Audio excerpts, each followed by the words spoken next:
Yeah, we would continue with Monika Denner. Monika, question for you. What is the importance of the end of waste criteria in the context of a circular economy? Yes, in Austria, the main reason was to define the boundary between a waste and product. That means to define the point when the end of waste status was reached. And this should be clear to all market participants, and even what criteria are applicable. And this decision was made at the Austrian federal level, and no individual single case decision by means of a declaratory judgment should be made on this.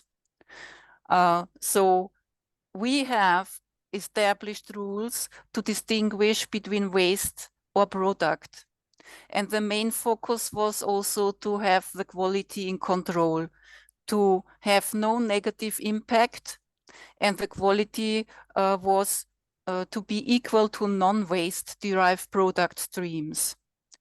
And this was resolved in a set of key parameters, as we have for waste fuel products from waste wood, let's say arsenic, lead, heavy metals, but also zinc, chlorine, fluorine, and PAHs as driving key parameters. Or for other waste fuels, plastic-based, that must comply to the limit values as for antimony, arsenic, heavy metals, but also sulfur and chlorine.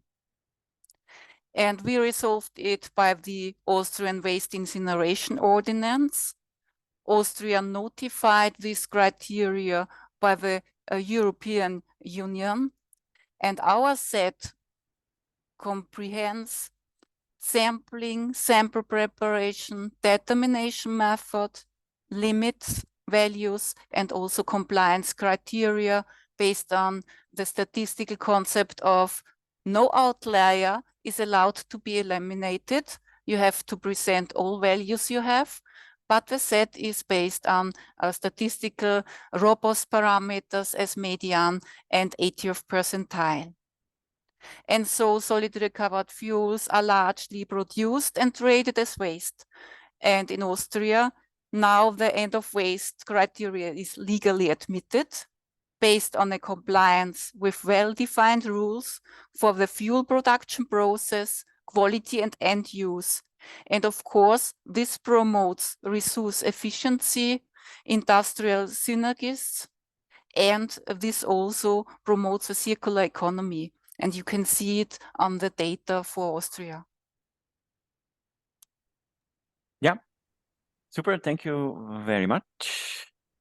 We will continue with the Monika Denner, the second questions about ISO standards. And the question is, how can these new ISO standards or new ISO standards be better implemented in the national waste management systems in Europe? Yeah. Yes, thank you. This morning I checked the ISO TC 300 website and had a look, and they say standards can be distilled wisdom, a description of the best way of doing something. And of course, as you all know, standards, they have different qualities. And as Renato said, it is very valuable to accompany, to actively take part in the standardization process. And speaking from the Austrian perspective, the Ministry for Environment, here are experts, they are also taking part in the working group, in the discussions. And so it is very valuable because we have a good basis, we have good experts, and we have a good discussion in Austria among the experts. We have a lot of studies. Also, the Environment Agency Austria did a lot in the past concerning solid recovered fuels, concerning standards for sampling, for sample preparation. We work together with some companies to derive derive data from the realistic perspective.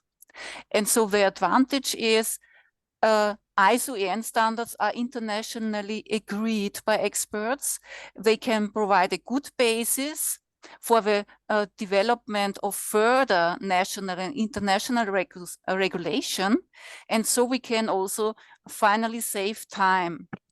And the Federal Ministry Republic of Austria for Climate Action, Environment, Energy, Mobility, Innovation and Technology, they enable and finance scientific studies for these topics.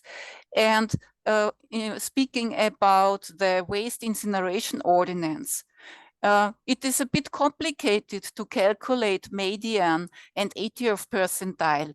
Even the way to do so is in the waste incineration ordinance.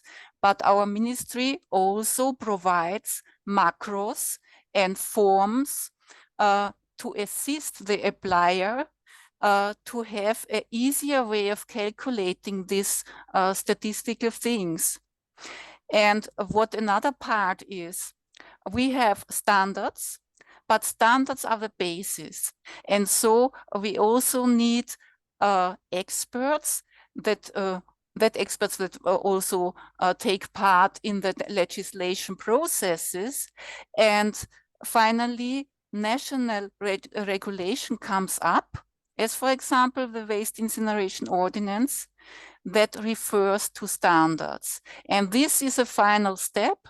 If you have an ISO-EN standard and you have sound and performance data and a good scientifically sound basis, you will also achieve that this standard is referred to in national legislation. And this would be the first step how you can better implement ISO standards.